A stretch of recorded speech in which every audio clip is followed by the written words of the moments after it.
नमस्कार, world news service से मैं आलोक शुक्ला एक बार फिर हाजिर हूँ देश दुनिया की खबरों के साथ। आज की बड़ी खबर कांग्रेस पार्टी के स्पीक अप इंडिया को लेकर है, जहां कांग्रेस पार्टी ने 50 लाख कार्यकर्ताओं के साथ मोदी सरकार के खिलाफ मुहिम छेड़ रखी है। दिखाएंगे विस्तार से, लेकिन उससे पहले एक नजर आज की हेडलाइंस पर।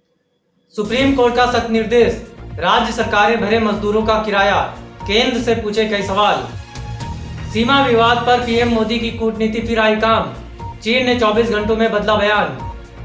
जम्मू कश्मीर में पुलवामा जैसा आतंकी हमला दोहराने की साजिश नाकाम, कार से आईईडी हुआ बरामद। सोनिया गांधी ने मोदी सरकार को दी खजाने खोलने की नसीहत, कहा गरीबों का दर्द सुनो। भाजपा प्रवक्ता संबित पात्रा में कोरोना वायरस के लक्षण, मेदांता अस्पताल में हुए भर्ती। बिना कहे भारत चीन सीमा विवाद में कूदे ट्रंप, बोले मध्यस्थता के लिए तैयार है अमेरिका। भारत की आपत्ति के बावजूद बोला नेपाल, नए नक्शे को जल्द मिलेगी संसद की मंजूरी। नए नियम और नए रूप के साथ लागू हो सकता है लॉकडाउन 5, सरकार का मंथन हुआ शुरू। पाकिस्तान ने अयोध्या राम मंदिर को लेकर दिया बेतुका बयान, भारत ने लगाई फटकार। मौसम ने तोड़ दिया अमेरिका का सपना, 16 मिनट पहले रुका मानव युक्त स्पेस एक्स का लॉन्च। कोरोना से एक दिन में 194 मौतें, देश में संक्रमित मरीजों का आंकड़ा 1,58,000 के पार। गृह मामलों की संसदीय समिति ने 3 जून को बुलाई बैठक, भल्ला लॉकडाउन पर जानकारी के लिए हुए तलब। प्रियंका गांधी का बीजेपी पर निशाना, महाराष्ट्र सरकार गिराने के बजाय कोरोना से जंग में दे साथ। मोदी सरकार के दूसरे कार्यकाल का 1 साल पूरा, भाजपा चलाएगी सोशल मीडिया पर अभियान। कांग्रेस ने कहा सीएम खट्टर के हिटलर शाही हुक्मनामे के खिलाफ आखिरी सांस तक लड़ेंगे। लॉकडाउन के नियमों को तोड़ने के आरोप में दाती महाराज हुए गिरफ्तार। सापा सांसद आजम खान को बड़ा झटका, सुन्नी सेंट्रल वक्फ बोर्ड ने जौहर ट्रस्ट को किया टर्मिनेट। सीएम योगी ने सिविल अस्पताल का निरीक्षण कर व्यवस्थाओं का लिया जायजा। केंद्रीय मंत्री नरेंद्र तोमर का बड़ा बयान, सिंधिया कोई जनप्रतिनिधि नहीं। तोमर ने सिंधिया के पोस्टर मुद्दे पर कहा, ज्योतिरादित्य सिंधिया कोई जनप्रतिनिधि नहीं, जब होंगे तब पोस्टर लगा देना। अब समाचार विस्तार से। सुप्रीम कोर्ट का सख्त निर्देश, राज्य सरकारें भरे मजदूरों का किराया, केंद्र से भी पूछे गए कई सवाल। WNS दिल्ली से मिली रिपोर्ट के मुताबिक उच्चतम न्यायालय ने कोविड-19 महामारी के दौरान पलायन कर रहे श्रमिकों की दयनीय स्थिति पर केंद्र सरकार से कई तीखे सवाल पूछे। इसमें मजदूरों के पैतृक घर पहुंचने में लगने वाला समय, इनकी यात्रा खर्च के भुगतान और इनके खाने पीने तथा ठहरने से जुड़े सवाल भी शामिल थे। इसके साथ ही कोर्ट ने आदेश दिया कि घर वापसी के लिए प्रवासी मजदूरों से बस और ट्रेनों का किराया नहीं लिया जाएगा, राज्य सरकारें मजदूरों का किराया देंगी। वहीं सोशल जस्टिस फोरम के चेयरमैन मिस्टर मुकेश पांडे ने सुप्रीम कोर्ट के इस फैसले का स्वागत किया और कहा कि न्यायपालिका अब कार्यपालिका पर पूरी सतर्कता के साथ नजर बनाए हुए है। देश में प्रवासी मजदूरों को लेकर जो भी गतिविधियां हो रही हैं, वो चीफ जस्टिस को मालूम है और लगातार न्यायालय इस पर निगरानी भी कर रहा है। राज्यों में ही नहीं बल्कि केंद्र सरकार के कार्यों पर भी न्यायालय का ध्यान है। इसलिए कार्यपालिका को चाहिए कि वो ऐसी नीति बनाकर कार्य करे जिससे न्यायपालिका को दखल न देना पड़े। मिलावट मिलावट, आज के जमाने में चारों तरफ मिलावट, यहाँ तक कि खाने की हर एक चीज में मिलावट। सही स्वाद तो हम भूल ही चुके हैं। बात सिर्फ स्वाद की नहीं, स्वास्थ्य और शुद्धता की है। तब तो ऑप्शन सिर्फ एक ही है, प्योर एग्रो, क्योंकि गुणवत्ता ही उत्पादन की पहचान है। 100% सर्टिफाइड ऑर्गेनिक खाद्य पदार्थ एवं मसाले। स्पीक अप इंडिया कार्यक्रम में कांग्रेस ने 50 लाख कार्यकर्ताओं के साथ केंद्र से की मांग, तालाबंदी में खजाना खोले सरकार। WNS वाराणसी इंफॉर्मेशन सेंटर से ब्यूरो चीफ DS मिश्रा ने बड़ी जानकारी देते हुए बताया है कि कांग्रेस पार्टी ने स्पीक अप इंडिया कार्यक्रम के माध्यम से केंद्र सरकार पर जोरदार हमला किया है। पार्टी ने एक साथ 50 लाख कार्यकर्ताओं के साथ केंद्र सरकार से लॉकडाउन में आर्थिक राहत देने की मांग की है। पार्टी ने कहा कि लॉकडाउन से प्रभावित लोगों को सरकार 4 स्तर पर आर्थिक राहत दे।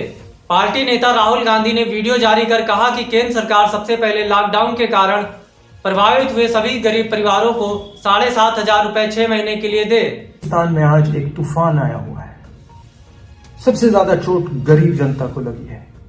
मजदूरों को हजारों किलोमीटर पैदल भूखा प्यासा चलना पड़ा और जो हमारी रीढ़ की हड्डी है, स्मॉल एंड मीडियम बिजनेसेस जो इस देश को रोजगार देते हैं, वो एक के बाद एक बंद हो रहे हैं। हिंदुस्तान को कर्ज की जरूरत नहीं है। आज हिंदुस्तान को पैसे की जरूरत है, गरीब जनता को पैसे की जरूरत है। इसीलिए कांग्रेस पार्टी एक आवाज से सरकार से 4 मांगे कर रही है। पहली मांग, हर गरीब परिवार के बैंक अकाउंट में महीने का 7,500 रुपए 6 महीने के लिए डाला जाए। मनरेगा को 100 दिन नहीं बल्कि 200 दिन के लिए चलाया जाए। जो हमारे स्मॉल एंड मीडियम बिजनेसेस हैं उनके लिए तुरंत एक पैकेज तैयार किया जाए और जो हमारे मजदूर आज सड़कों पे खड़े हैं, वापस घर की ओर लौट रहे हैं, उनको लौटाने के लिए एकदम सुविधा दी जाए। स्पीक अप इंडिया की शुरुआत करते हुए कांग्रेस अध्यक्ष सोनिया गांधी ने केंद्र सरकार को संवेदनहीन बताया है। सोनिया ने सरकार से मांग करते हुए कहा कि सरकार सभी के लिए आर्थिक राहत के लिए खजाना का ताला खोले। पहले दिन से ही मेरे सभी कांग्रेस के सब साथियों ने, अर्थशास्त्रियों ने, समाज शास्त्रियों ने और समाज के अग्रणी हर व्यक्ति ने बार बार सरकार को यह कहा कि ये वक्त आगे बढ़कर घाव पर मरहम लगाने का है। मजदूर हो या किसान, उद्योग हो या छोटा दुकानदार, सरकार द्वारा सबकी मदद करने का है।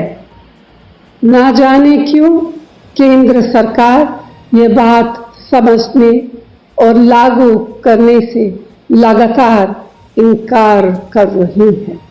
हमारा केंद्र सरकार से फिर आग्रह है कि खजाने का ताला खोलिए और जरूरतमंदों को राहत दीजिए। कांग्रेस महासचिव और यूपी प्रभारी प्रियंका गांधी वाड्रा ने मोदी सरकार पर निशाना साधा। प्रियंका ने स्पीक अप इंडिया कार्यक्रम के तहत वीडियो जारी कर कहा कि देश के हालात देखकर भारत माता रो रही है, लेकिन प्रधानमंत्री मौन है। प्रियंका ने कोरोना वायरस और लॉकडाउन के मुद्दे पर बीजेपी सरकार को असफल बताया। इसके साथ ही प्रियंका ने दावा किया कि यूपी में 90 लाख प्रवासी मजदूरों को कांग्रेस ने घर पहुंचाने का काम किया है। हम इसीलिए ये काम कर रहे हैं ताकि सरकार उनकी आवाज सुने। 10,000 रुपए की मांग कि हर जरूरतमंद के अकाउंट में तुरंत 10,000 रुपए डाले जाएं, ये एक मांग है हमारी। दूसरी मांग कि अगले 6 महीनों के लिए प्रति माह 7,500 रुपए जरूरतमंदों के अकाउंट में डाले जाएं। इसके साथ साथ जो घर पहुंचे हैं, जो प्रवासी मजदूर घर पहुंच चुके हैं, गांव में पहुंच चुके हैं, उनके लिए, उनकी मदद के लिए मनरेगा के जो कार्य दिन हैं वो 100 दिन से 200 दिन तक बढ़ाए जाएं। इस पर WNS bureau chief DS Mishra ने भी रिपोर्ट में बताया कि बनारस के लोग भी मजदूरों के पलायन से दुखित हैं और सरकार से स्थिति समान करने की अपील की है। आज के समाचारों में बस इतना ही। हम कल फिर हाजिर होंगे कुछ नई खबरों के साथ। तब तक के लिए नमस्कार।